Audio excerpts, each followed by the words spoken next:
de Biología Reproductiva y Evolución de este año. En esta oportunidad contamos con un invitado excepcional, que es Alex Córdoba Aguilar, del Laboratorio de Ecología de la Conducta de Artrópodos del Departamento de Ecología Evolutiva del Instituto de Ecología de la Universidad Nacional Autónoma de México. Alex es investigador titular de este mismo instituto. Sus temas de investigación rondan la ecología de insectos y enfermedades, fisiología de insectos e insectos en peligro de extinción y cambio climático. Cuenta con más de 150 artículos en revistas indexadas, 4 libros, 12 capítulos de libros, 3 ensayos y revisión de libros y artículos de divulgación. A su vez, Alex es editor de múltiples revistas de amplio reconocimiento, posee múltiples distinciones académicas y ha formado alumnos en todos los niveles. Agradecemos mucho a Alex por aceptar nuestra invitación y lo vamos a dejar ahora presentar su charla titulada Vinchucas zombies, manipulación de hospederos por sus parásitos. Ahora vamos a solicitar a todos, por favor, que desactiven sus cámaras y micrófonos para no interrumpir al expositor. Vamos a dejar las preguntas para el final, donde el que tenga ganas de hablar con Alex puede activar su cámara y su micrófono y realizar la pregunta en vivo. O también los que deseen pueden dejar sus preguntas en el chat, que van a ser leídas al final por los moderadores. Así que, Alex, te dejamos con la charla. Muchas gracias. Muchas gracias. ¿Sí me ven y escuchan bien? Perfecto. Perfecto. Ok. Bueno, pues todo esto de lo que venimos comentando, de la pandemia y lo que esto nos ha transformado, pues esta es una muestra de lo que tratamos ahora, ¿no? De ser lo suficientemente resilientes para adaptarnos ahora a esta situación, ¿no? Yo trato de ser positivo y veo los pros de estos cambios y, por ejemplo, con esta charla ahora, pues veo que sí, que por ahí algunos de los ponentes, algunos de los asistentes son gente que no vería yo de otra manera, ¿no? Entonces, espero que una situación como esta lleve, por ejemplo, a colaboraciones, a quizás alguna interacción bonita, etcétera, ¿no? Yo creo que esta es como de las partes buenas de estos tiempos. Muchísimas gracias. La verdad es que sí, me siento muy honrado. No es la primera vez que me dirijo al entorno de la Universidad Nacional de Córdoba. Ya he tenido la oportunidad, tengo recuerdos muy gratos, muy bonitos. Parte porque tengo esta también excelente relación con el laboratorio de Alfredo Peretti, una muy bonita amistad con los chicos que integran su laboratorio. Franco, gracias también por la invitación, por haber pensado en mí, y espero que lo que les voy a presentar sea interesante, sea estimulante y que que se sientan tan atraídos como yo al tema de los parásitos y los hospederos. Y bueno, hace unos 5 años más o menos, yo comencé a pensar sobre cómo trabajar con otros aspectos en temas que igualmente me fascinaban. Hasta antes de este tema yo trabajaba mucho con aspectos reproductivos, selección sexual, y lo que en ese tiempo venía estudiando, de alguna manera llegué como a una especie de callejón sin salida en cuanto a la forma de pensar y las hipótesis y teorías en selección sexual. Y entonces me dio una especie como de tiempo de reflexión en la búsqueda de nuevos temas que a uno lo hicieran inquietarse, interesarse mucho. Y fue así más o menos como llegué a este tema, ¿no? Hay otras partes que tienen que ver con temas de enfermedades, de control biológico, etcétera, que no tocaré hoy, pero que también son en gran parte responsables de este giro en lo que les quiero presentar en esta ocasión. Como ya lo tienen ahí presente, voy a hablar sobre lo que aquí conocemos como las chinches chagásicas o chinches besuconas, allá como las vinchucas, y un aspecto de la biología de ellas que a mí me parece muy interesante, que es su interacción con el Trypanosoma cruzi y el posible papel que tiene este parásito en la ecología y conducta de la chinche. Si algo es muy común, es muy diverso, es, por lo tanto, muy importante, son las relaciones que guardamos con nuestros parásitos y patógenos en general. Los parásitos están por todas partes, tenemos una gran diversidad de ellos, todo el tiempo nos están atacando y hemos, por lo tanto, evolucionado a la par con ellos, ¿no? Por definición, la relación que guardamos con ellos es antagónica, lo cual quiere decir que nos causa costos. Y hay un gran cúmulo de evidencia por todas partes que justo sugieren eso, que tenemos costos de defendernos y de mantener estas defensas contra estos parásitos, y que eso ha moldeado nuestra vida, ¿no? Eso ha moldeado nuestra evolución. A su vez, también los mismos parásitos, en esta búsqueda de ser más eficientes, de no tan solo ser capaces de prosperar en el ambiente que es el hospedero, sino también ser lo suficientemente eficientes como para pasar a sus siguientes ciclos, si es el caso, por ejemplo, de ciclos de vida complejos, tratar de pasar a un siguiente hospedero. Aquí muestro brevemente 3 ejemplos de estos parásitos, en todos los casos muy llamativos. Por ejemplo, uno que es muy común son estos gusanos que infectan ortópteros y algunos mántidos, por ejemplo, este que tenemos aquí en el extremo, que les estoy apuntando, donde incluso los animales, los hospederos, en este caso los ortópteros, una vez que el gusano está listo para salir, induce al grillo o al ortóptero al suicidio, como se le ha llamado en los medios. Y lo que hace este animal es que después de una vez que el gusano ya es suficientemente maduro, el grillo se lanza al agua y se lanza en plan de morir, porque obviamente no es un animal acuático.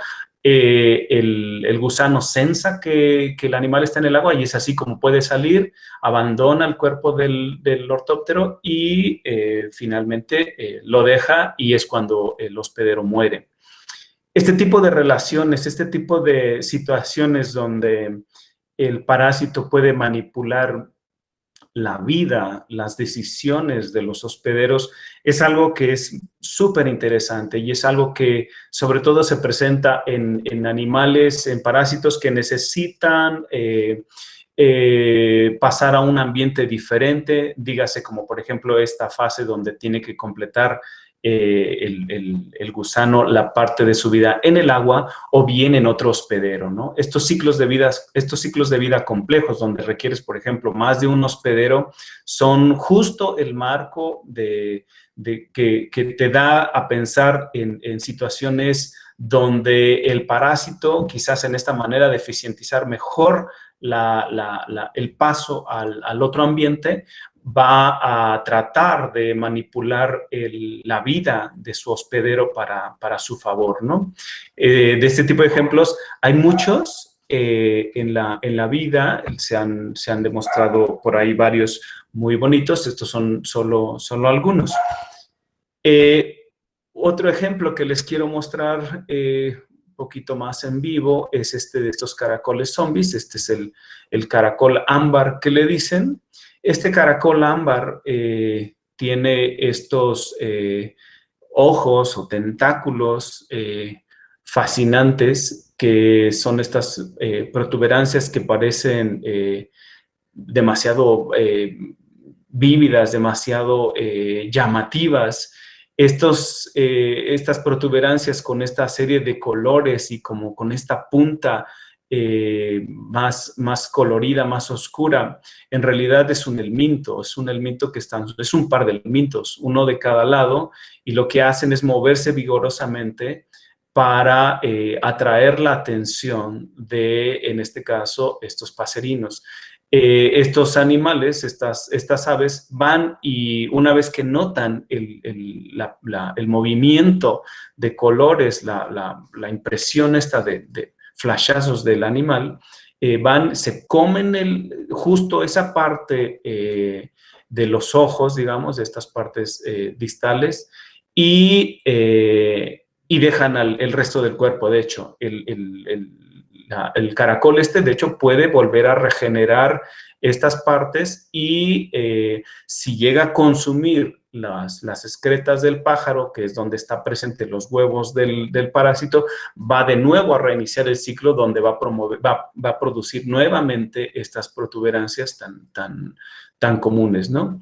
Estos animales, estos parásitos son capaces además de inducir que el caracol sea más activo, se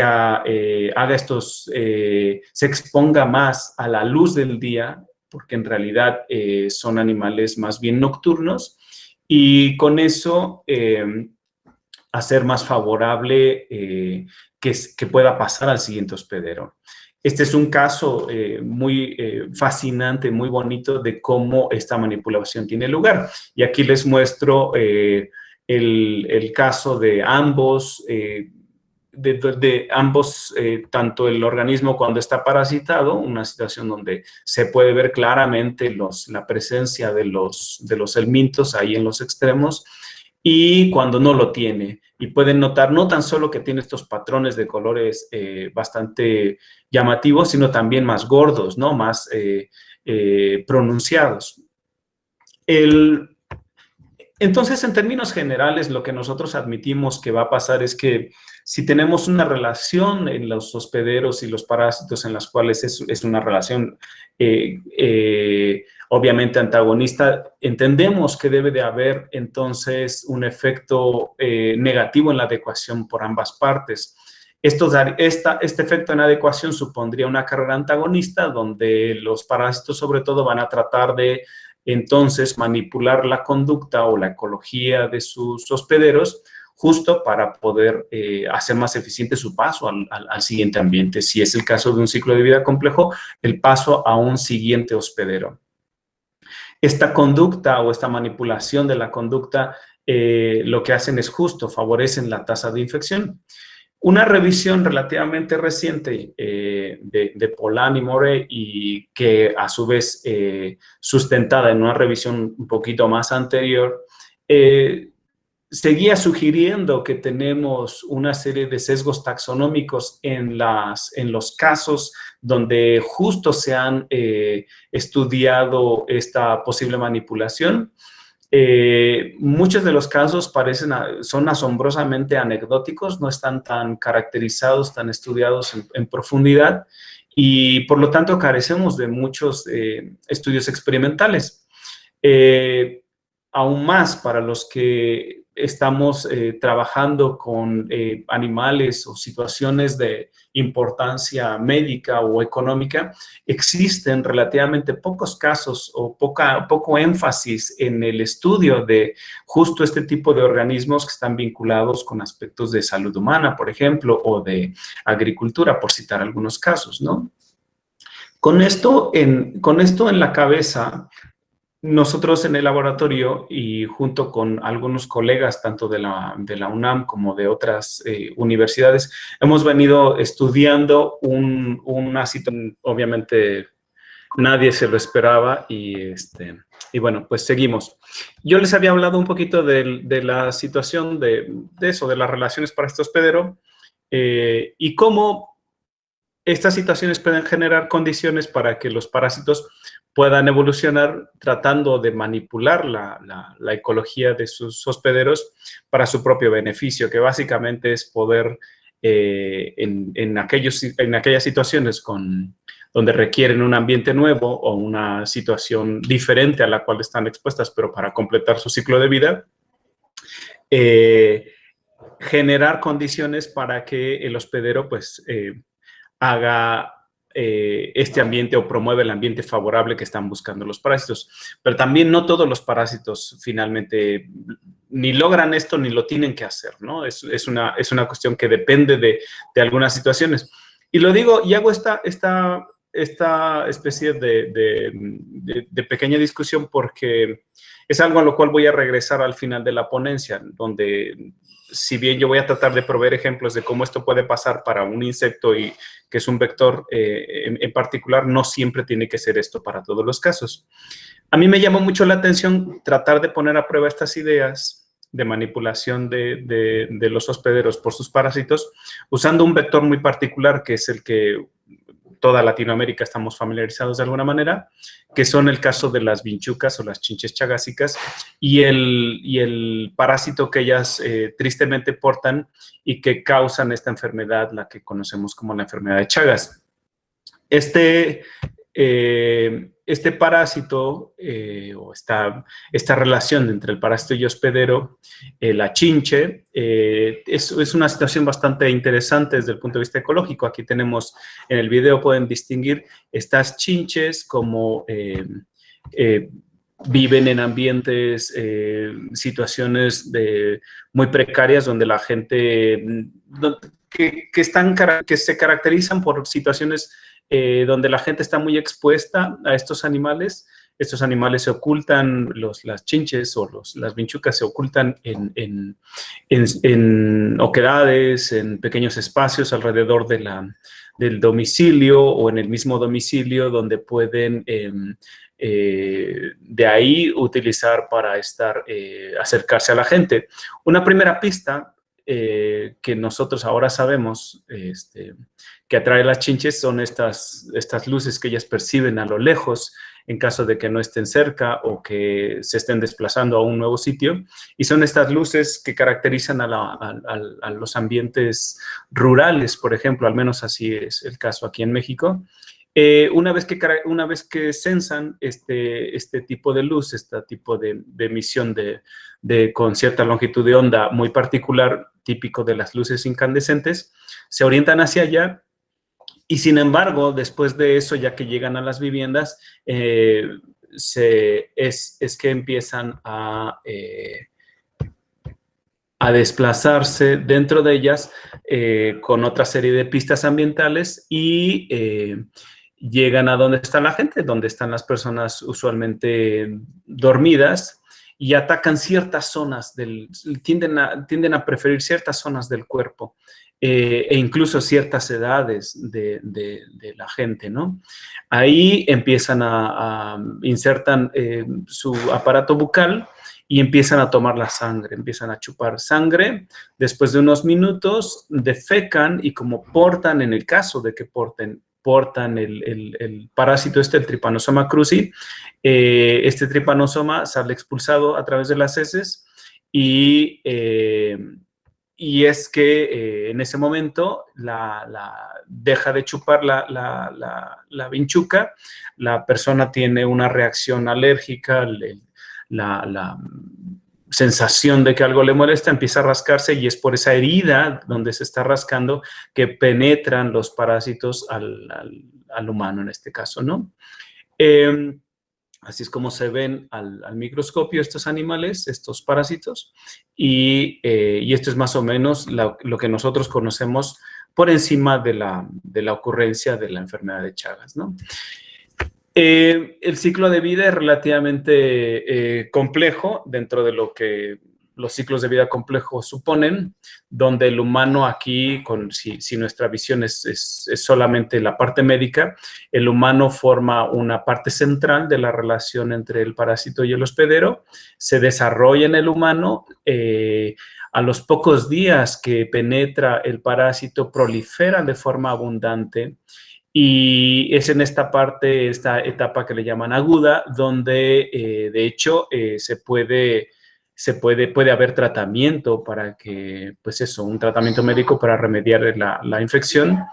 Pero si no se logra, el parásito después de unas semanas o meses se oculta en los tejidos del humano y puede pasar años, puede pasar mucho tiempo antes de salir de los tejidos y atacar una serie de órganos que comprometen la vida de la persona. Por ejemplo, el colon, el esófago, el corazón, y es lo que finalmente causa la muerte.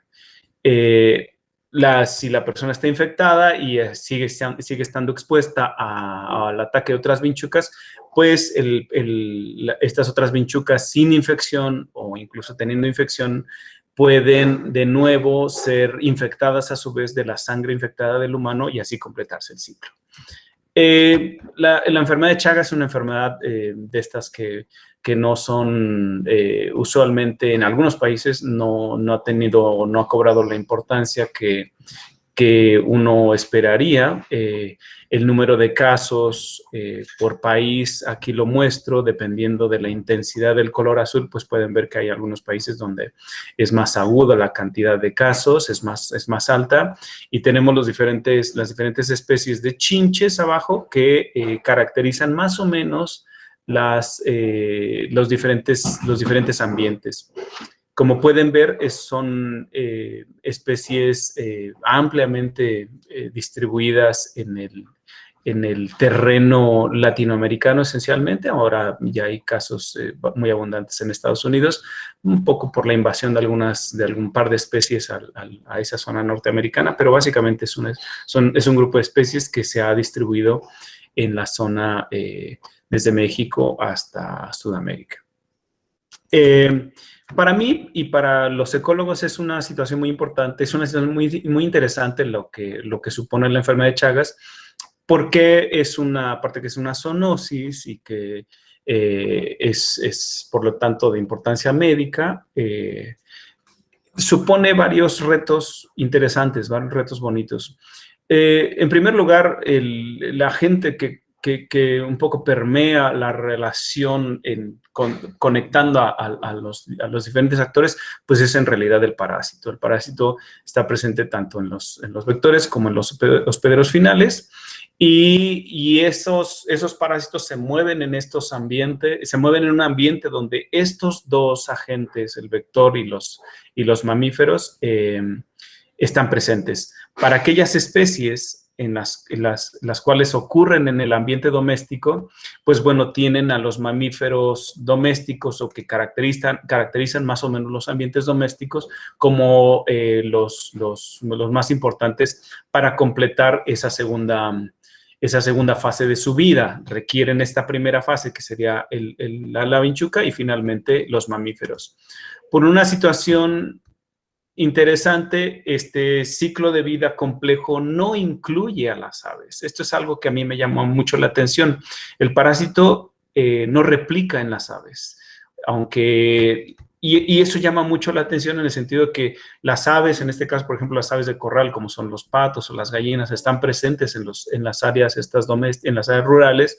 Sin embargo, no se defienden bastante bien y el parásito no es exitoso en esos organismos. Sin embargo, llama mucho la atención que en los mamíferos no han evolucionado estas características de defensa tan eficaces, ¿no? Si uno se pone a pensar en la evolución del parásito, de cómo comenzó esto en sus ataques al humano, la relación entre el parásito y y el humano es relativamente reciente, tendrá como unos 6.000 u 8.000 años, y se originó allá en Sudamérica con las primeras colonizaciones. Si uno se pone a pensar cómo fue esto, estas chinches hematófagas ya estaban presentes y seguramente pues tenían como hospederos una serie de mamíferos que estaban en sus ambientes, y que al tener de pronto la situación de un nuevo mamífero, en este caso el humano, con una serie de tecnologías rústicas en su tiempo, pero finalmente tecnologías, lo que iba a ocurrir es que estas chinches iban a evolucionar de tal forma que iban a rastrear a los nuevos hospederos, ¿no? Esta evolución tuvo que haber sido muy rápida porque junto con el advenimiento de la civilización vinieron una serie de tecnologías, una serie de innovaciones, como por ejemplo la luz incandescente, etcétera, que estas chinches, estas vinchucas, tuvieron que haber evolucionado para rastrearlas, para poder censarlas, para poder responder positivamente a ellas y estar así coevolucionando con las tecnologías humanas desde ese tiempo hasta la fecha, ¿no?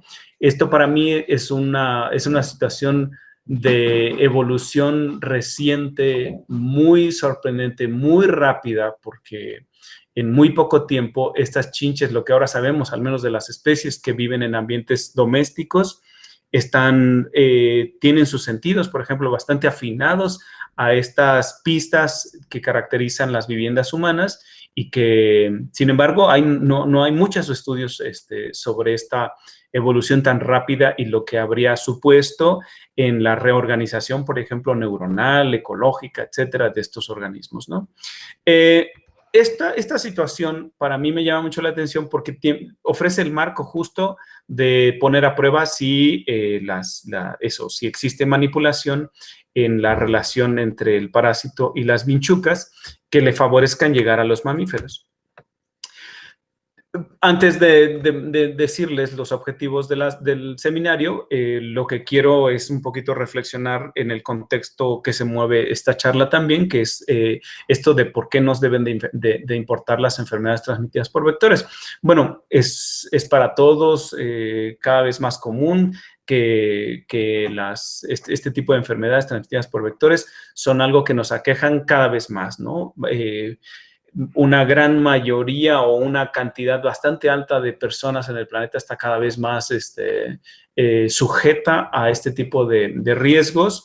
Muchas veces esto viene a partir del trastorno de los ambientes naturales que ha favorecido que al tener menos hospederos o que haya menos diversidad de hospederos, estos vectores pues tengan como focos relativamente únicos sí, como menos focos de infección, pues lo que vendría siendo el ser humano y algunos otros organismos. El chiste es que al final resulta que esta pérdida de biodiversidad redunda sobre el pico o la mayor número de casos de enfermedades de tipo zoonótico, ¿no? Como por ejemplo esto de las que le estoy hablando ahora, ¿no? Las transmitidas por vectores. El cambio climático, que es lo que ahora estamos viendo y que llevamos algunos años sufriéndolo, es parte también del problema. Esto ha favorecido que muchos de estos vectores sigan extendiendo sus rangos de tal manera que va a hacer que esta situación de mayor riesgo todavía empeore. Con este marco, lo que les quiero presentar en esta ocasión, en esta plática, es 3 puntos. Una es justo como preámbulo para poner a prueba si existe la manipulación. Les quiero dar algunas piezas de evidencia de los posibles costos en adecuación, tanto para las vinchucas como para el T. cruzi, para tener la idea, para tener el marco de entender que esta es una relación antagónica y que tiene posibles efectos en las historias de vida de ambos, sobre todo de las vinchucas, que es lo que más hemos estado trabajando en el laboratorio. Estos costos en adecuación los voy a reflejar, los voy a mirar o los voy a exponer en términos de rasgos de historias de vida, que es como debe de hacerse. Y de ahí me voy a brincar a las diferentes piezas que sugieren la manipulación. Y finalmente lo que quiero platicarles es otras instancias de manipulación más allá de las vinchucas o más allá de lo que yo les muestro, otros rasgos tanto de las mismas vinchucas y también posiblemente de los mamíferos. Una de las cosas que llama mucho la atención es que hay una variación enorme en la tasa de parasitismo en las diferentes especies de los teatominos, de la subfamilia esta donde pertenecen las vinchucas. Hay especies cuyas poblaciones están en una gran mayoría infectadas y además si uno hace un análisis a nivel individual, hay unos individuos que portan muchísimos parásitos. Esta gran variación, tanto intra como interespecífica, te habla mucho de esta posible relación antagónica donde quizás si tienes poblaciones que están siendo menos infectadas, quizás en ellas puedes asumir que quizás son mejores defendiéndose y llevan como la mano alta en la relación antagónica, en la posible carrera armamentista con el parásito, ¿no? mirando esta variación, una de las especies que nosotros hemos estado trabajando mucho es justo la primera, el Mecus palidipenis, que tiene en algunas áreas en México un porcentaje muy alto de infección. En esta especie en particular, lo que hemos estado mirando, o lo que hicimos, la usamos como sujeto de estudio para los experimentos que les voy a presentar en esta parte de la charla. El primero tiene que ver con los costos en supervivencia. Nosotros ya teníamos noticia de que diferentes variantes o cepas del T. cruzi del parásito causan diferentes sintomatologías. Algunas son un poquito más agresivas que otras. Entonces, usando dos variantes, dos cepas de T. cruzi, empezamos a trabajar con ellas para saber si lo que nosotros vemos en el laboratorio, donde sometemos a infecciones a roedores con el T. cruzi, con dos variantes, con dos cepas distintas del T. cruzi, que causan sintomatologías desde muy leves hasta muy intensas, corresponden con lo que estamos viendo, lo que podríamos ver en términos de supervivencia en Palidipenis. Y este es un primer experimento donde medimos la supervivencia de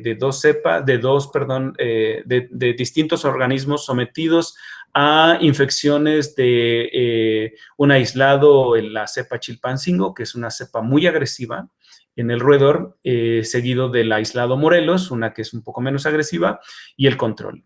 Y como pueden ver, los controles viven mucho más, viven más tiempo que los que están expuestos a los aislados, y que justamente el aislado Chilpancingo, tal como ocurre con los roedores, con las chinches también les va bastante mal, ¿no? Viven menos, tienen una supervivencia menor, y esto un poco corresponde con esto. Hay costos en la supervivencia.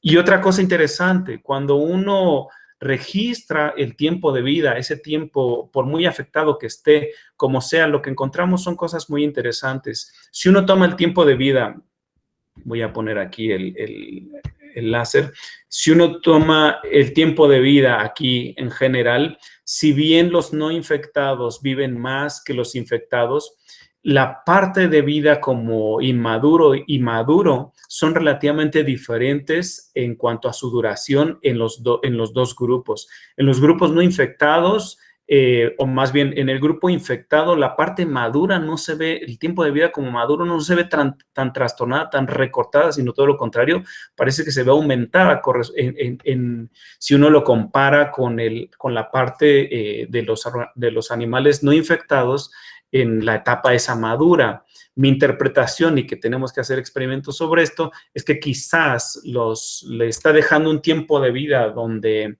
que lo está prolongando el parásito a la vinchuca para quizás es en este momento donde le conviene más que se alimente de sangre la vinchuca, y es por eso que quizás le está más bien prolongando ese tiempo de vida, ¿no? Sí hay costos, pero digamos a los que llegan al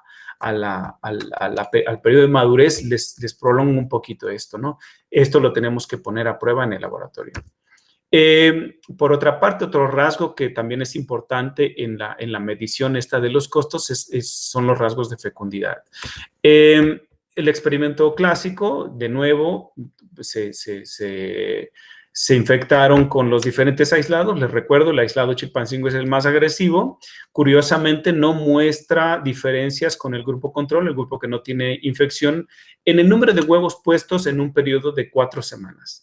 Sin embargo, el aislado Morelos sí muestra un descenso considerable en el número de huevos puestos, lo cual es una especie, nosotros interpretamos como una especie de trade-off o compromiso, si lo comparas con lo que tenemos de supervivencia, donde es invertido, ¿no? Donde es el Morelos el que vive un poquito más comparado con el Chilpancingo. Probablemente las vinchucas lo que están haciendo, las hembras en este caso, es que con las que están expuestas al aislado Chilpancingo, quizás al sobrevivir menos, apuestan por poner más huevos, ¿no?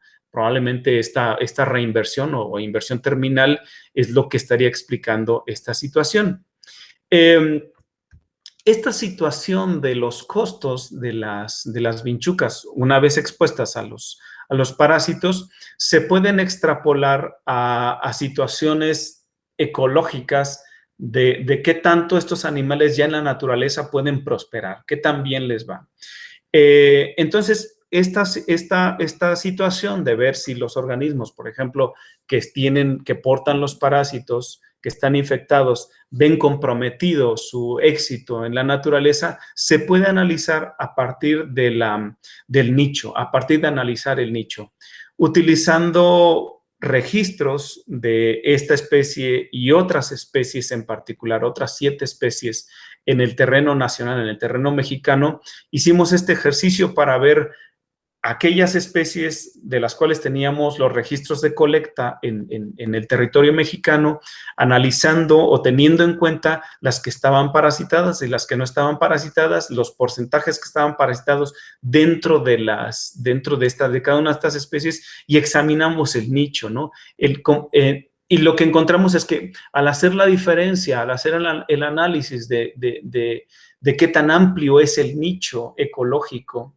en los subgrupos infectados o no infectados, encontramos que las que están, el subgrupo de animales infectados tienen un nicho mucho más reducido que las que no están infectadas. Las que no están infectadas tienen un nicho mucho más amplio, tienen un potencial en teoría de explotar mejor los recursos allá afuera, lo cual va de la mano con esta situación de los posibles costos y las implicaciones del parasitismo en sus ambientes naturales.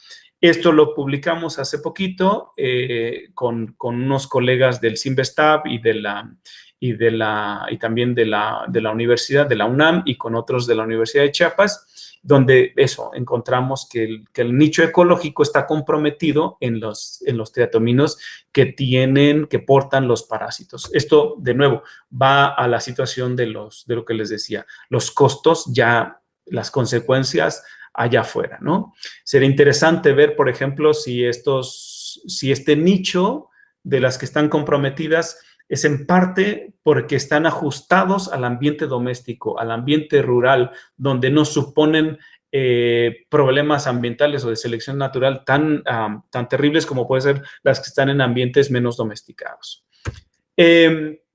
Como contraparte, bueno, ¿qué pasa con el parásito? El parásito tiene costos de vivir en esta relación con las vinchucas. Ya había había un estudio previo de unos colegas brasileños que habían mostrado que unas horas poco después de la infección por parásitos, se daba un 80% de reducción del parásito, de la población del parásito, a la altura del intestino anterior.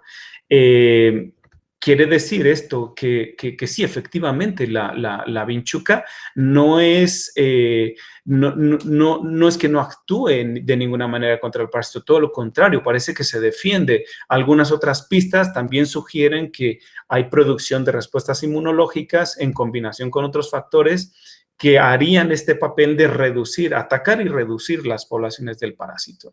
Nosotros hicimos un experimento muy parecido a esto, donde metimos la variable de la cepa del T. cruzi y examinamos justo qué era lo que ocurría también 3 horas después de las infecciones, examinando también cuántos parásitos ocurrían en las diferentes secciones del intestino. Y como pueden ver, el aislado Chilpancingo, el aislado que es más agresivo, parece que es más exitoso a su vez contra las respuestas inmunológicas, queremos creer, de la chinche contra el parásito. Aquí prosperaron mucho mejor el aislado que es más agresivo en comparación con el aislado Morelos, ¿no? Una vez que los parásitos han podido pasar a las siguientes regiones de la chinche o de la vinchuca, ya no hay diferencias. Parte de esto se explica porque quizás en el intestino medio y en el intestino posterior ya no existe una respuesta de ataque por parte de la vinchuca contra el parásito. Los que se salvaron, los parásitos que se salvaron y logran pasar a las siguientes áreas, ¿no? Pero la verdadera arena de batalla es este intestino anterior, y con diferencias entre las cepas del parásito. Una vez dicho esto, una vez establecido el marco de que efectivamente hay costos para ambas partes de la interacción, quiero ahora pasar a la segunda parte de la plática, que es la posible manipulación del insecto a partir de las infecciones. Como les había venido comentando, una primera parte importante en las pistas ambientales que reciben las chinches para detectar lugares donde hay establecimientos humanos es la luz, ¿no? La luz incandescente, básicamente. Al menos en el terreno mexicano y en muchos países latinos, la luz incandescente resulta un atractor importante para poder orientarse, ¿no? Lo que les quiero presentar es un experimento que realizamos hace un par de años, donde justo exponemos a las chinches a la luz incandescente, esta luz que caracteriza y que ha caracterizado, digamos, a la humanidad desde hace varias decenas de años en este ambiente latino, versus una situación novedosa de luz, que es lo que se ha venido usando recientemente, que son las luces de tipo LED, con una longitud de onda diferente y con una temperatura diferente. Entonces expusimos a las chinches que venían de nuevo infectadas con diferentes cepas del parásito y contamos el número de chinches atraídas a las diferentes fuentes en función de su infección. Tenemos... aquí les presento en general de ambos aislados, de ambos parásitos, de ambos tipos de parásitos, los resultados de los infectados.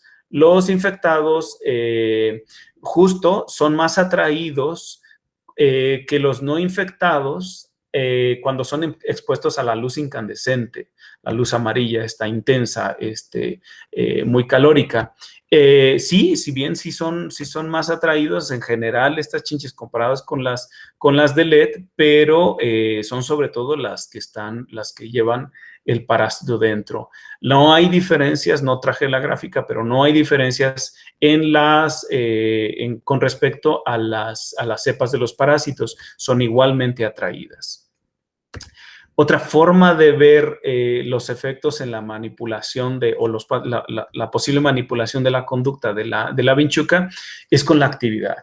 Al igual que se ha observado con otros hospederos, por ejemplo, el caracol que les mostré en el video, la actividad se incrementa, la actividad del hospedero se debe de incrementar porque hace más susceptible, hace más fácil la transición al siguiente hospedero por parte del parásito.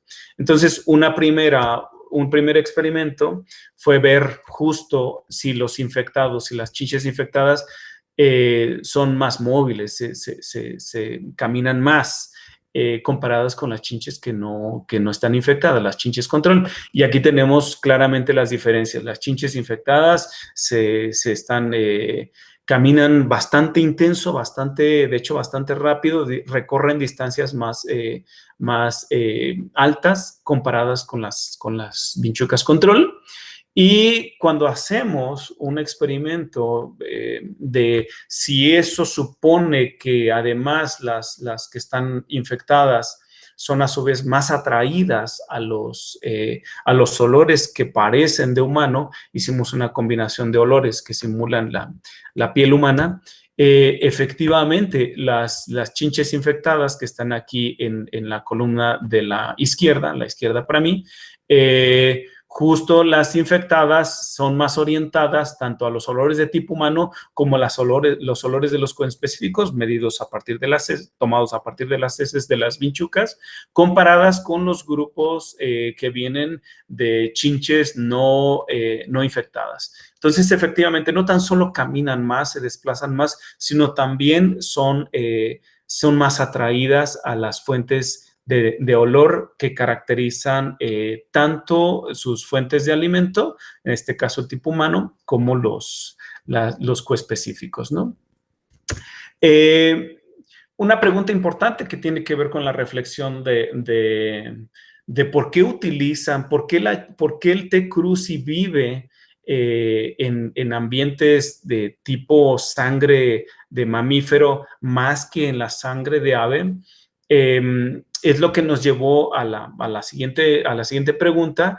Nosotros sabemos que las chinches se alimentan, son capaces de alimentarse, eso no hay problema. Pueden alimentarse de aves, eso no es algo que no se sepa, eso ocurre, ¿no? Sí las utilizan como fuente de alimento, pero la variante que estamos interesadas es, ¿hacen lo mismo cuando están infectadas? En otras palabras, si la chinche porta el T. cruzi, le conviene al T. cruzi que esa chinche, que esa vinchuca esté alimentándose de una fuente donde no va a prosperar. Hicimos este experimento de preferencias sanguíneas que le llamamos, donde exponemos justo a a las chinches infectadas, a las vinchucas infectadas y a las vinchucas control, a las dos diferentes fuentes, un roedor y una gallina en este caso, y medimos en primer lugar las preferencias. ¿Qué tanto las vinchucas infectadas o no son atraídas a estos dos hospederos diferentes? Y efectivamente, justo como predecíamos, si bien se pueden orientar tanto a ratón como a gallina, lo que vemos es que son sobre todo más orientadas al mamífero, pero sobre todo más si la vinchuca está infectada, ¿no? Esto sugiere que ante la situación de decisión, estando el animal parasitado, podría elegir con mucho más probabilidad un mamífero. ¿Qué supone para la vinchuca elegir la sangre de ratón en términos de su vida, en términos, por ejemplo, de crecimiento, en términos de su éxito, digamos, en el desarrollo? Bueno, pues esto lo medimos acá también, donde expusimos de nuevo a ambos grupos durante más o menos unos 3 meses de su vida alimentándose a una única fuente de sangre, que era o el ratón o la gallina, y con las variantes, como venimos manejando, de las vinchucas infectadas y las vinchucas sin infección, y medimos el tamaño al final. Y lo que vemos es que si bien la sangre del mamífero incrementa el tamaño de la vinchuca, en comparación con el del ave, hay un costo de si están infectadas, ¿no? Las que están infectadas indistintamente tienen un tamaño menor. Hay un costo doble para las que se alimentan de aves, para esta especie en particular, para Palidipenis, donde las que se alimentan de ave y están infectadas son las más pequeñas. El costo es bien alto, ¿no? Esto explica más o menos por qué vemos estas preferencias, ¿no? ¿Por qué están usando sobre todo las fuentes de mamíferos en la naturaleza para esta especie en particular? ¿Y por qué es una situación difícil para las chinches, sobre todo si están infectadas, ¿no? Otra última instancia de la posible manipulación es algo que ya colegas de Chile, de Careza Botomahan, una colega chilena, ya había investigado y detectado con una vinchuca típica del ambiente chileno, Mepraya spinolae, y lo que esta colega midió, fueron los tiempos de defecación. Si regresamos a aquel video donde se ve que después de que se alimenta la vinchuca tiene que excretar las heces, le conviene al parásito que ese tiempo de defecación sea lo más pronto posible para que tenga lugar, que la persona se rasque inmediato y pueda entonces el parásito penetrar al humano, ¿no? Ella midió estos tiempos de defecación y justo encontró también que las vinchucas que estaban infectadas tienen un tiempo de defecación menor, son mucho más rápidas en defecar comparadas con los controles. Nosotros igual hicimos este experimento, salvo la situación de que tenemos los dos diferentes variantes del T. cruzi y encontramos que sí, que efectivamente el tiempo es mucho más corto después de alimentarse. La defecación es muy rápida cuando tiene la infección, pero es sobre todo muy rápida, mucho más rápida cuando está siendo parasitada por una variante muy agresiva del parásito, ¿no? Que es el caso de Chilpancingo. Como una última parte, lo que dicen los teóricos es que, bueno, si esta manipulación efectivamente está teniendo lugar, es para que el organismo, para que el hospedero incremente la eficacia para que el parásito finalmente pase al siguiente hospedero para completar su ciclo de vida, ¿no? Es decir, la virulencia o el éxito de infección o de paso al siguiente estadio o fase de la vida del parásito tiene que tener lugar para que efectivamente creamos o supongamos que la manipulación es algo que es benéfico para el parásito, ¿no?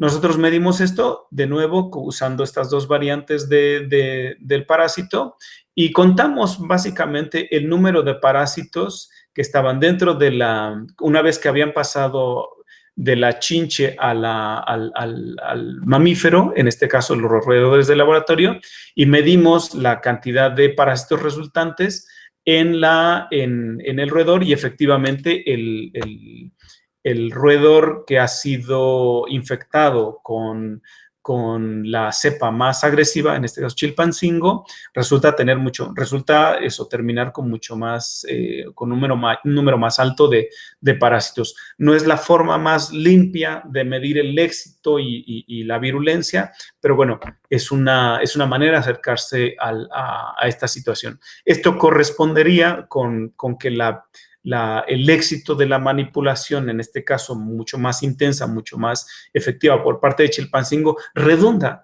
en un mayor éxito finalmente en su paso al siguiente hospedero. Así, ya casi para terminar, lo que voy a reflexionar ahora es en lo que les acabo de contar. Bueno, efectivamente hay costos de adecuación para ambas partes. Hay evidencia de esta posible manipulación y hay esta posible éxito de transmisión que corresponde con las cepas que son más agresivas. Por supuesto, esto es solo una relación entre las vinchucas, una especie, y estos parásitos con dos cepas muy particulares en el ambiente mexicano. Uno se pregunta, ¿esta es una situación simple, no es tan realista? Hay otras posibles instancias de manipulación. ¿Qué más podemos esperar o predecir si el parásito está actuando, manipulando a sus hospederos? Regresando al panorama que les decía, donde tenemos estos tres agentes, donde tenemos esta situación ambiental, donde el T. cruzi vincula a los diferentes agentes, hay más preguntas interesantes, ¿no? Por ejemplo, ¿por qué este parásito requiere más de un hospedero? ¿Por qué no se queda nada más con la vinchuca? ¿Y por qué utiliza, en este caso, otras especies para completar su ciclo de vida? No se sabe a ciencia cierta, no lo sé a ciencia cierta. Es probable que el ambiente sanguíneo de los mamíferos sea el ambiente más idóneo para la reproducción de estos organismos. La reproducción es básicamente asexual en estos organismos. Quizás ese ambiente es muy benévolo para el parásito, para poder proliferar. No tenemos idea, pero si ese es el ambiente idóneo para reproducirse finalmente y para completar su ciclo, llama mucho la atención que una vez que pasa la fase aguda y que se oculta el T. cruzi dentro de los tejidos del mamífero, pasan muchos años, pasan hasta 20, 30 años, donde vive oculto, donde le permite incluso al mamífero, el humano en particular, seguir su vida con actividades casi normales en lo que llamamos fase indeterminada. En esta fase indeterminada llama mucho la atención que no le produzca estos costos que son con los cuales finalmente va a morir, y que también a mí me parece muy, muy llamativo, y que mi interpretación, llevando esta línea de pensamiento de manipulación, me hace pensar que quizás es justo al ser su reproducción básicamente asexual y donde es muy probable que entren otros parásitos, vengan y también infecten al mismo hospedero que está utilizando este ser humano, probablemente lo que no quiere es competir con ellos, si son básicamente lo mismo, está permitiéndole que esa vida se prolongue, que siga vivo el hospedero para que sea reinfectado de forma múltiple por otras vinchucas, y que le extiende su vida hasta cierto punto donde ya no es necesario, y obtiene pistas, probablemente ya está suficientemente infectado por otras poblaciones, aún genéticamente parecidos a ella, que hacen que en ese momento ya salga de los tejidos y finalmente lleve a la muerte del humano.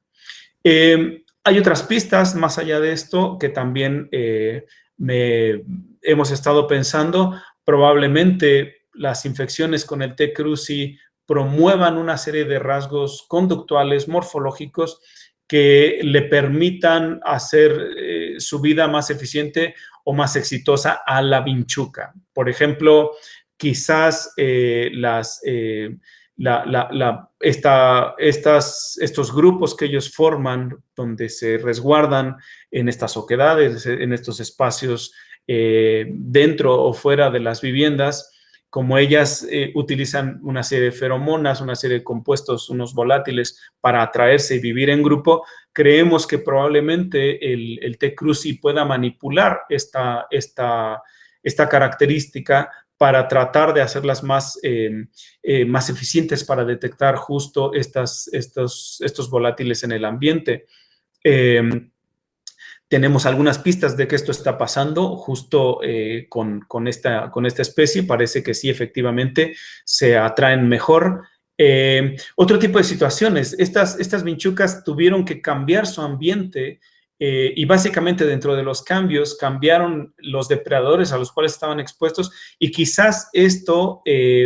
con estos nuevos depredadores, quizás los parásitos puedan modificar o hacer más eficiente la conducta antidepredatoria de parte de las vinchucas para favorecer que no se las coman los depredadores. Hay algunos ejemplos de camuflaje, algunas vinchucas, justo que también la colega esta chilena ha descrito, donde se embadurnan, donde se cubren de polvo para hacer el camuflaje más eficaz. Quizás tengan mejores conductas o más eficientes de evasión o de escape, no lo sé, son algunas ideas. Se ha visto con algunos otros parásitos, se ha visto que, por ejemplo, la movilidad en sus hospederos tipo mamíferos se incrementa para justo promover la mayor dispersión del parásito. Puede ser el caso aquí. Yo estuve en un congreso hace poco y escuché una ponencia donde habían visto que los perros en la península de Yucatán, en la zona de Mérida, en la capital de Yucatán, habían visto que los perros que están infectados tienden a deambular en una zona mucho más amplia que los perros que no están infectados. Probablemente esto sea parte de la manipulación del parásito, no lo sé. Y otra pregunta que es muy fascinante es, esta carrera armamentista que estamos pensando que está ocurriendo entre el T. cruzi y la vinchuca, esta carrera armamentista va a tener sus bemoles, o está teniendo sus bemoles, sus modificaciones en el contexto de cambio climático. El contexto de cambio climático tiene básicamente la variable de temperatura, temperaturas más altas. Esto va a hacer que por ejemplo, la serie de reacciones enzimáticas, la fisiología de las chinches sea mucho más alterada, de tal manera que quizás pudiera defenderse mejor del parásito, no lo sabemos. Otra situación interesante sería la resistencia a insecticidas. Se va a modificar, se puede modificar la relación una vez que tenemos esta integración del insecticida, no lo sabemos. Con respecto a esta parte del cambio climático, tenemos unos experimentos por parte tanto de la vinchuca como de los parásitos, de cómo podrían estar respondiendo una vez expuestos a situaciones de cambio climático, utilizando 3 diferentes temperaturas: 20 grados, que es una temperatura en la cual es como más o menos la mínima en la cual se encuentra esta especie; 30 grados, que es la temperatura que digamos es el óptimo en estos animales; y 34 grados, una temperatura que es lo que simulamos o lo que creemos que simula cambio climático. Medimos la supervivencia de estas vinchucas que han estado sometidas a las infecciones tanto de la cepa Morelos como Chilpancingo, y lo que se puede ver es que en general las que están expuestas a 34 grados tienen una menor supervivencia. Parece que les va a ir relativamente mal y muy mal en ambientes que simulan cambio climático, los 34 grados centígrados, ¿no? Parece que sobre todo les va a ir más mal a las vinchucas que están infectadas con el aislado Chilpancingo, que es el más agresivo. Y por parte de los parásitos, justo una de mis estudiantes me acaba de enviar estas gráficas, donde medimos, contó ella, el número de parásitos que están presentes dentro del animal una vez expuesto a las 3 diferentes temperaturas. Y lo que se ve es que a 34 grados, que son las líneas verdes, es justo la menor abundancia de parásitos. Esto corresponde junto con la menor supervivencia, con un panorama bastante difícil tanto para la vinchuca como para los parásitos. Es decir, sugiere esto que el cambio climático no les va a favorecer, y que sobre todo en este caso para una situación de un aislado muy agresivo les va a favorecer menos. Probablemente la carrera armamentista, mi interpretación es que los costos de la interacción son tan altos, los costos energéticos son tan altos, que van a pagar un costo todavía más multiplicado en situaciones de estrés térmico.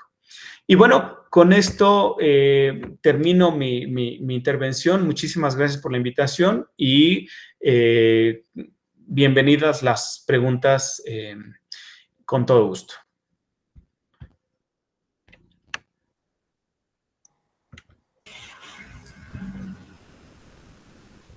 Bueno, Alex, muchísimas gracias. Un aplauso. Bravo.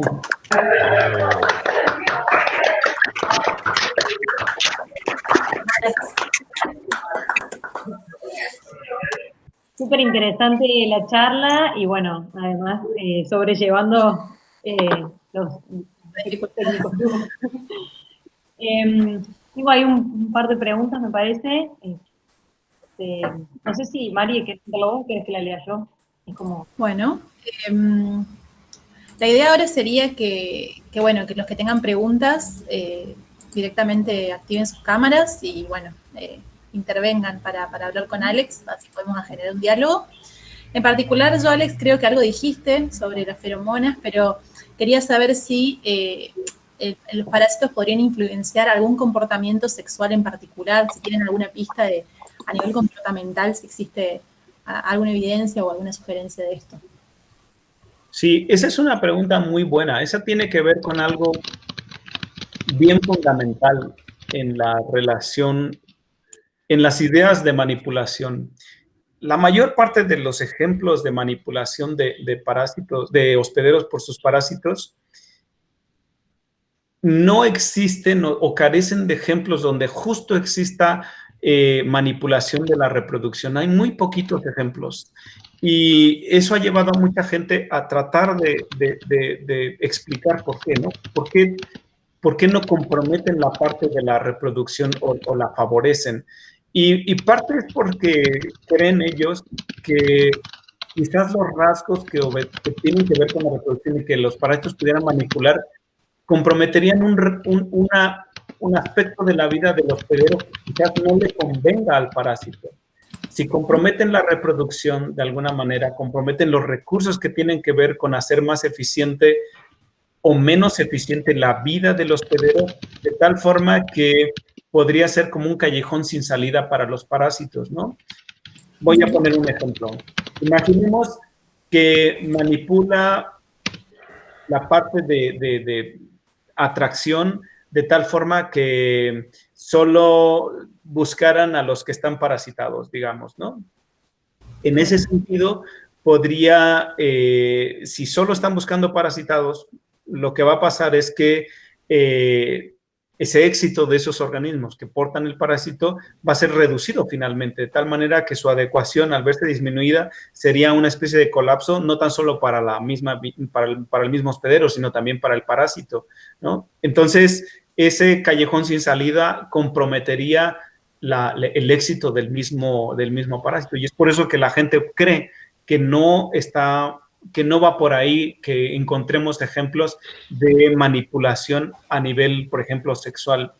Sin embargo, en este caso, en el caso de la vinchuca, sí tenemos algunas pistas que sugieren que la conducta sexual de las vinchucas es diferente entre los que están parasitados y los que no están parasitados.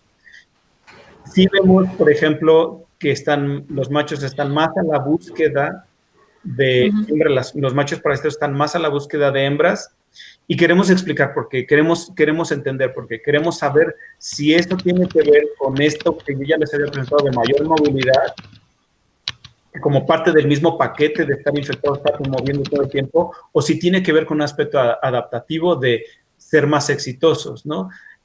No lo sabemos, puede ser. Bien, perfecto.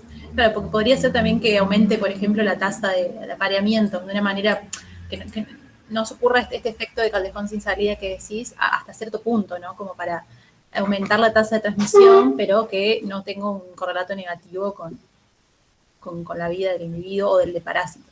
Pero sí, es muy interesante la verdad. Ahora hay que ponerle un contexto natural. Muchas veces estos organismos en la naturaleza viven los adultos con los inmaduros, con las ninfas, se agregan ahí en grupos y pueden existir tanto casos de canibalismo como de que se coman hasta las mismas heces. Se pueden estar reinfectando todo el tiempo, pues esto puede estar ocurriendo.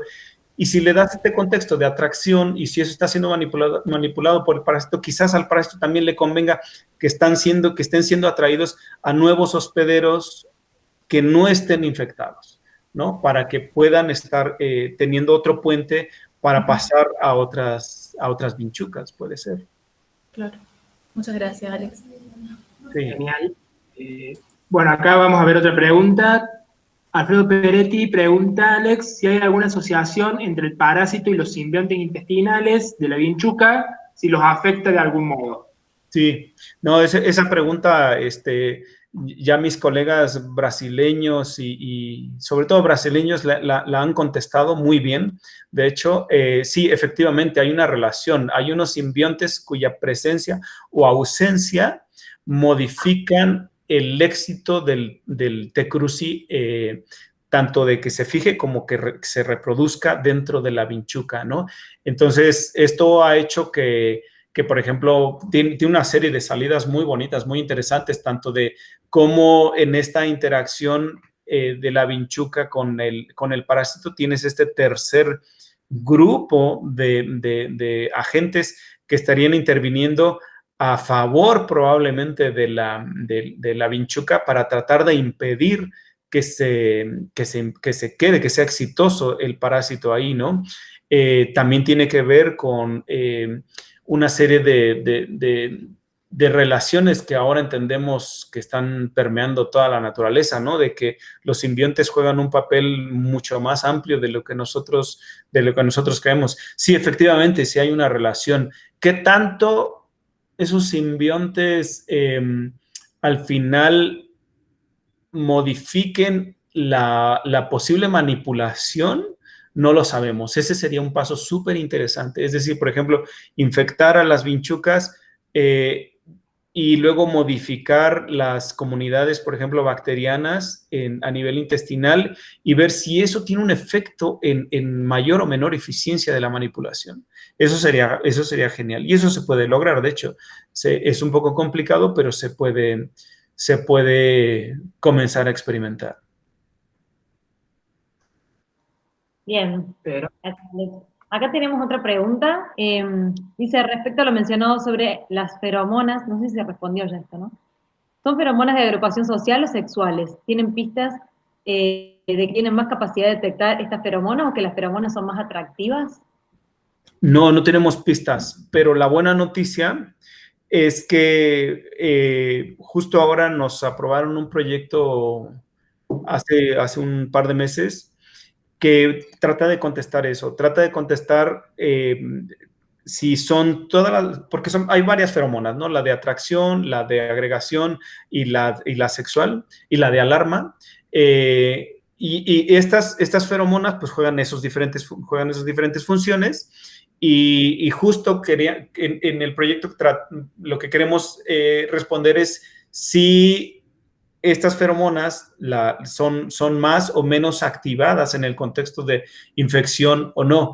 Y si estas además tienen algún costo extra, ¿no? Pensemos, por ejemplo, ok, las vinchucas infectadas están produciendo más de algún tipo de feromonas, tiene esa producción enaltecida, alterada a más, algún costo en las historias de vida de la vinchuca, tiene algún efecto más allá de simplemente producir más químicos o no.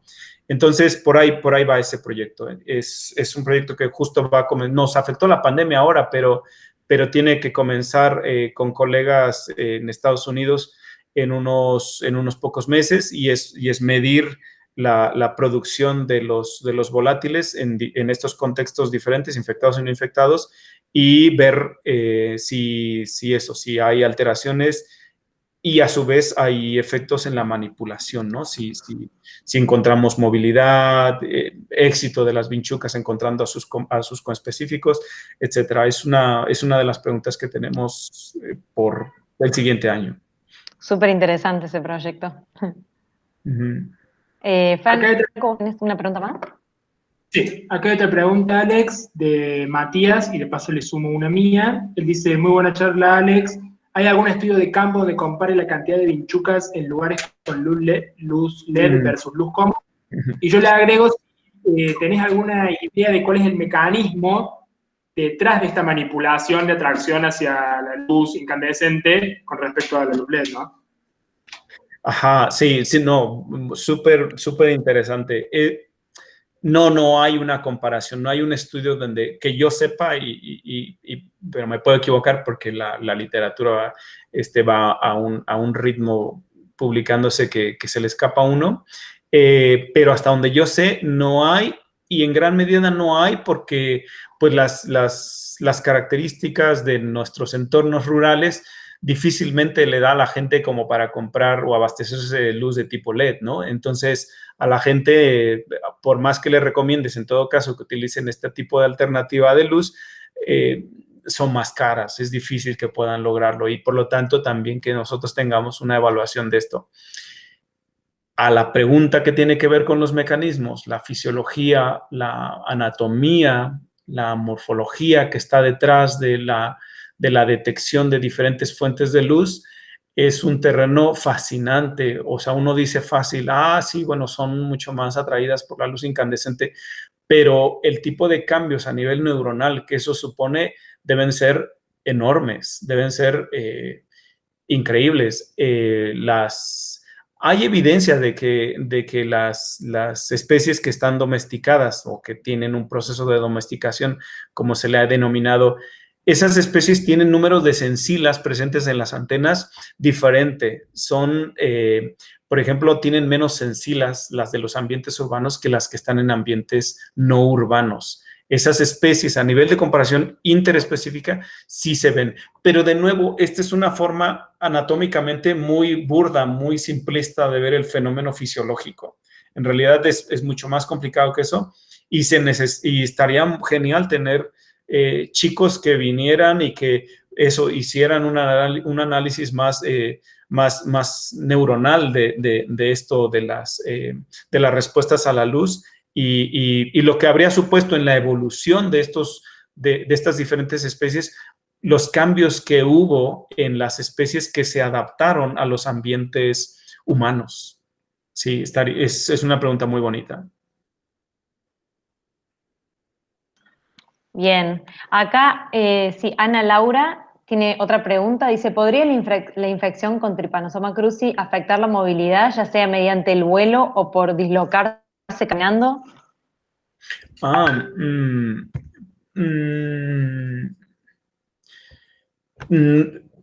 No lo sé. Estas chinches, estas vinchucas que nosotros comparamos estaban en estas arenas que les llamamos, que eran unos espacios muy grandes donde poníamos una cámara y básicamente caminan.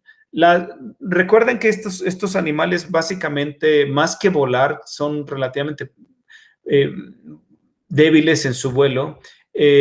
Lo que sí hacen más para desplazarse es el caminar, ¿no? Entonces, lo que hacen con eso, pues es básicamente usar sus patas y lo que creo que puede estar pasando es que parte de las ideas que podría ocurrir es que quizás con la infección de T. cruzi probablemente la morfología de las patas cambie, que eso es lo que yo creo. De nuevo, pensemos en el ambiente rural, el ambiente donde vive la gente, ¿no? Pensemos, por ejemplo, estas casas que tienen algún piso de concreto o etcétera. A diferencia de un piso o de un sustrato tipo suelo natural donde es muy rugoso, tienes muchos obstáculos, etcétera. El tipo de piso donde vive la gente es un piso muy simple, es un piso muy llano, muy parejo, ¿no? No requieres la complejidad de unas patas que van a librar diferentes obstáculos. Es algo mucho más sencillo.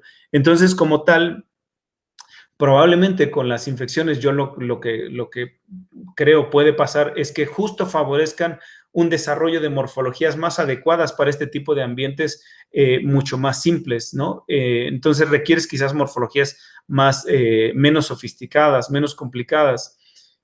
Justo ayer invité también en los seminarios de laboratorio a una chica que está trabajando comparando ambientes rurales, ambientes urbanizados, ambientes naturales, comparando las poblaciones y las morfologías, y está haciendo justo eso, está viendo las setas que están presentes en las patas de las vinchucas, el largo, la musculatura de las patas, para ver si es diferente, ¿no? Con la predicción de que los ambientes domésticos deben de llevar, y sobre todo si las vinchucas están infectadas, a anatomías mucho más particulares, mucho más adecuadas para los ambientes rurales, ¿no?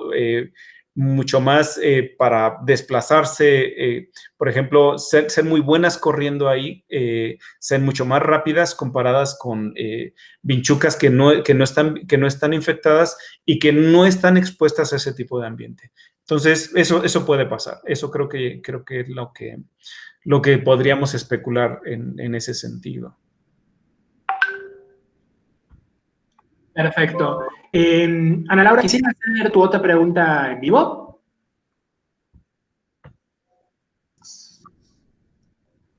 Sí, hola. Hola.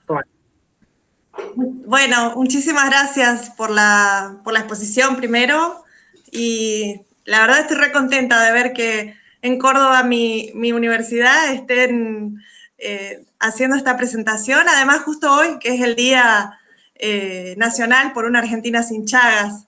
Así que tener esta charla es súper espectacular. Sí, quería hacer había dejado dos comentarios ahí. Uno sobre, retomando un poquito lo que había preguntado Matías sobre las trampas de luz comparados con las trampas incandescentes. Contarles que hicimos un trabajo no comparando ambos tipos de luz, sino utilizando trampas de luz con LED en campo, en una zona en Mendoza de la reserva del Teca. Es un área silvestre donde la distribución de las especies conocidas ahí es Triatoma infestans, Triatoma patagónica, y capturamos, además de esas 2 especies, otra especie más que es silvestre, utilizando luz LED en distintos periodos. Digamos que nos funcionó perfectamente la luz LED en trabajo de campo. Y la otra pregunta que le quería hacer es, ¿cuál es la UDT que corresponde a las cepas Morelo y la otra que no recuerdo el nombre? Pero digamos que en la nomenclatura que yo tengo mentalmente no tenía identificadas a Morelos y a la otra. Y bueno, y eso, preguntarle a qué UDT corresponden. Gracias.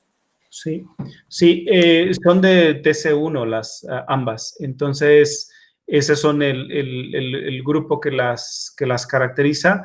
Tenemos ahora en proceso interrumpido la secuenciación para ver qué tan diferentes son, ¿no? Qué tan distintas son las cepas.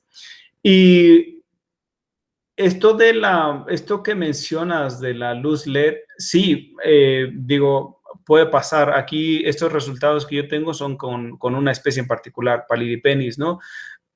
Palidipenis es fuertemente antrópica, es una especie que, es más, no la encuentras fuera del ambiente doméstico. No sé, igual y pueda pasar que sí, que otras especies sean atraídas al LED.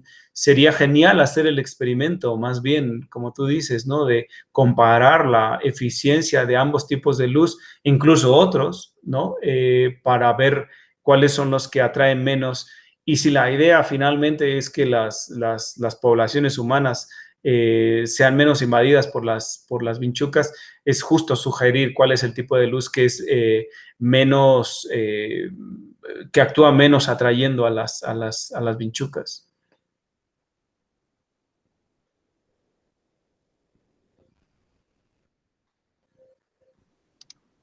Bien, y hay una última pregunta acá.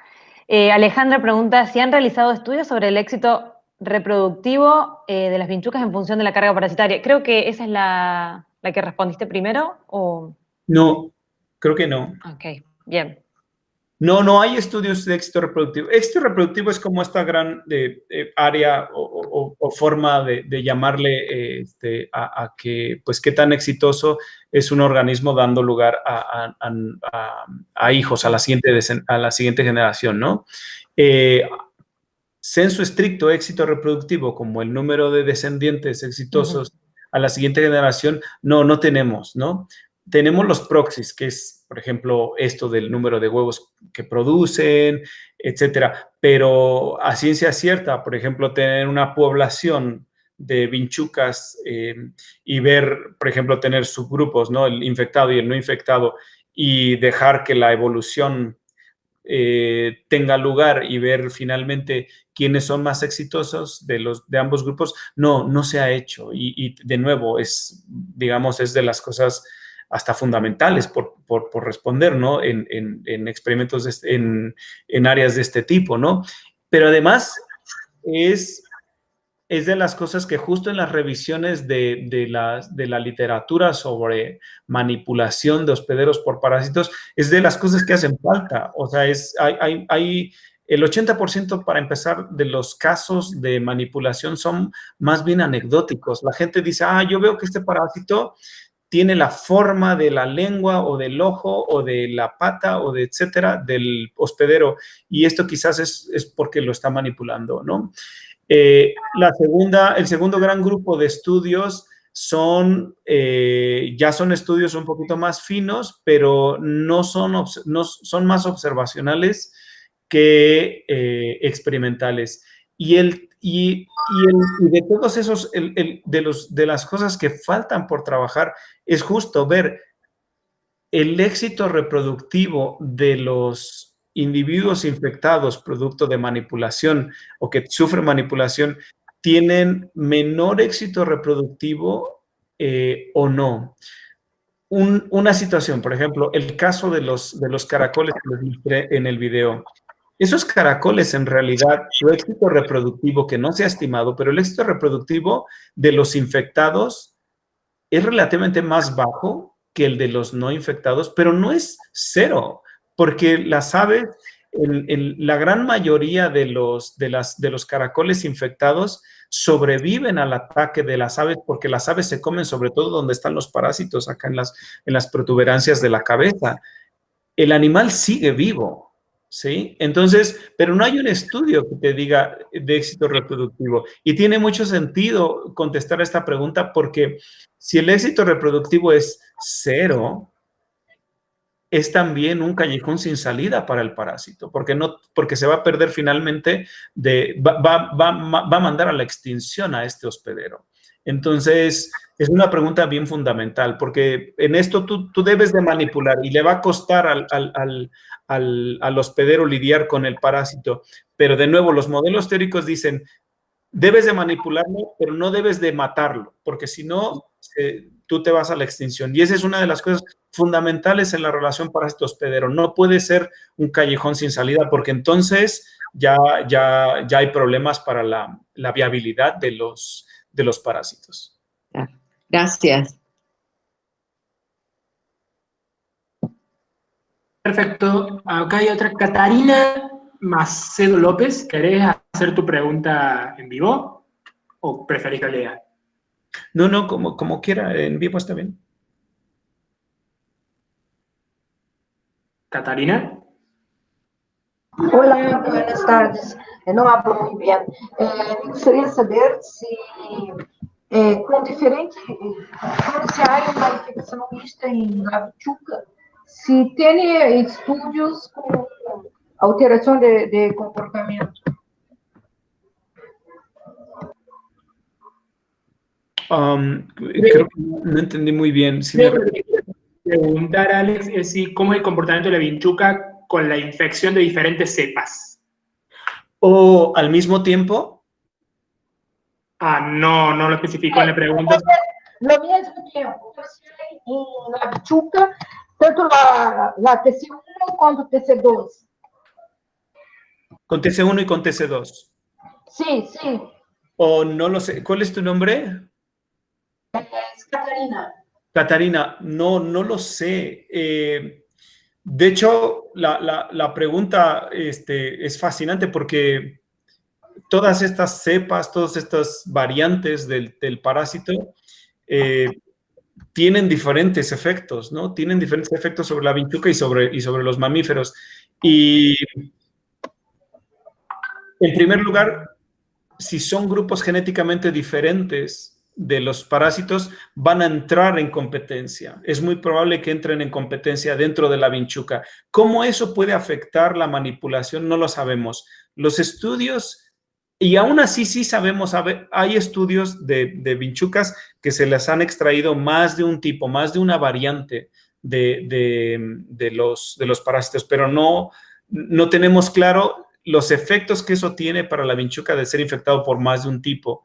Los estudios con otros sujetos de estudio, otros sistemas, sugieren que cuando tienes diferentes poblaciones, genéticamente diferentes poblaciones de la misma especie de parásito en el hospedero, las noticias no son buenas para los hospederos, les va mucho peor, porque los parásitos compiten entre ellos por los recursos, entre paréntesis, el hospedero, y lo que hacen es que la vida del hospedero se acaba mucho más rápido, parte porque entre los dos están compitiendo y empiezan a crecer, empiezan a reproducirse intensamente y no les va muy bien, ¿no?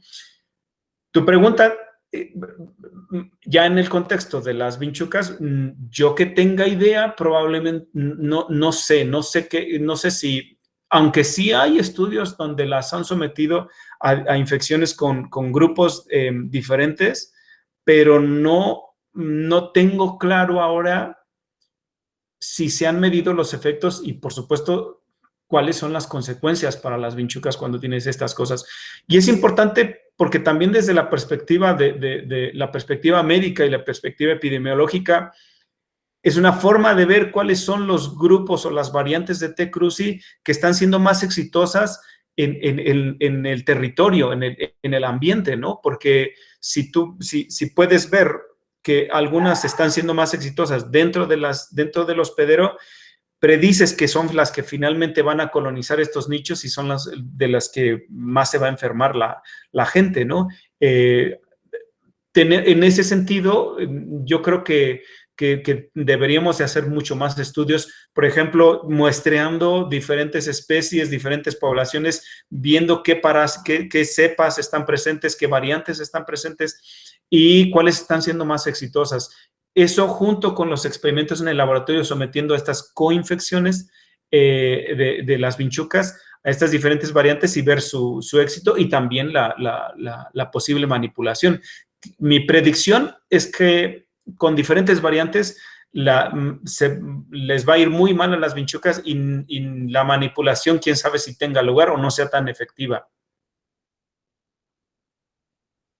Sí, gracias. Nosotros tenemos, me pasó ahora en la mente hacer un trabajo con la infección de diferentes cepas, diferentes regiones, por ejemplo, Brasil, Argentina, Uruguay, para poder hacer una comparación, no sé.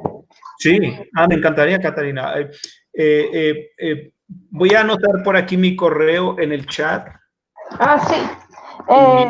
Y por favor, me encantará platicar directamente.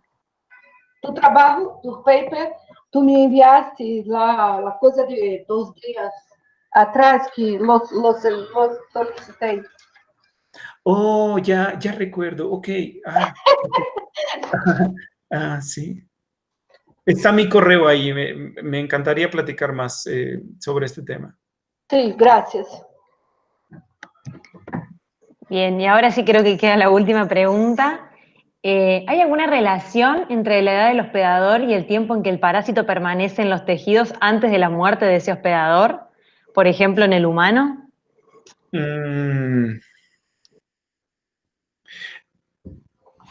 Que no me suena para nada, pero no me suena aparte porque no es la literatura que manejo yo, ¿no? La parte de la clínica, digamos, ¿no? Y las características de los grupos de edad y etcétera.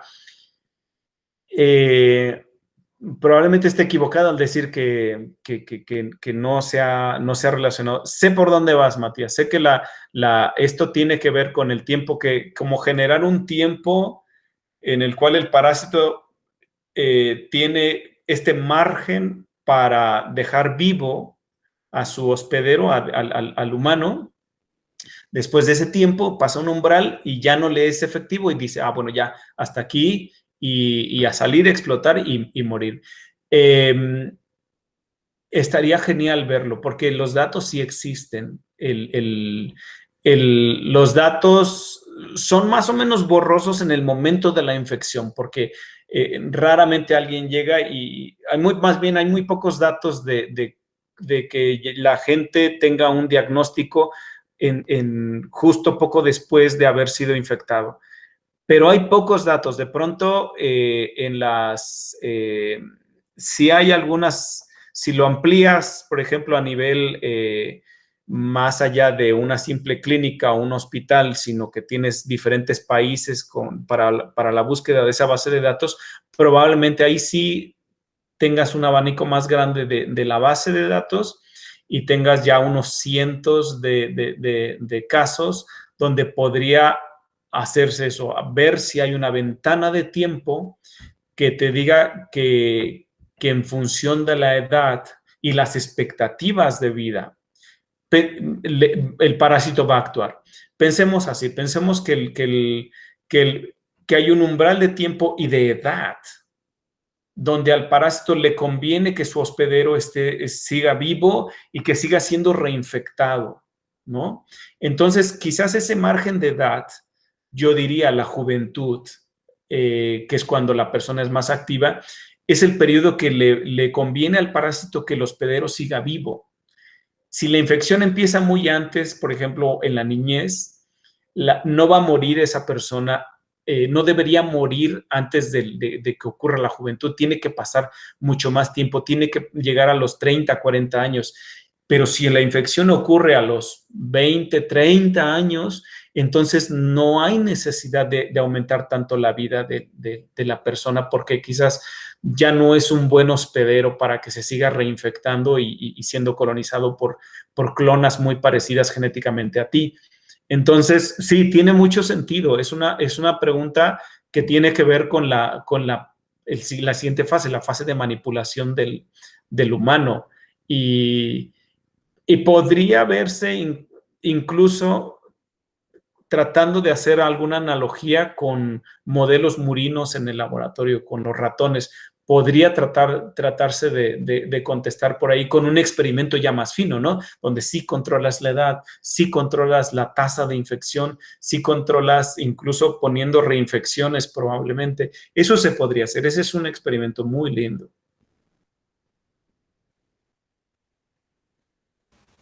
Bueno, nos quedamos sin preguntas, pero bueno, cualquier cosa, Alex, creo que vos no tendrías problemas si alguien se quedó con alguna pregunta de que te escriba. Está el correo de Alex en el chat por cualquier cosa.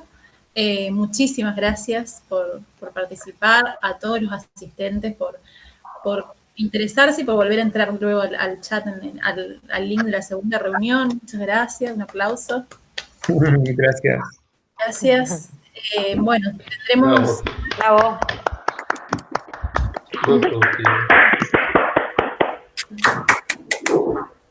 Bien llevado. Prontamente, así que bueno, estarán recibiendo noticias nuestros medios de comunicación y vamos a afinar estas cuestiones para que no vuelvan a suceder. Pero bueno, gracias a todos y a Alex nuevamente.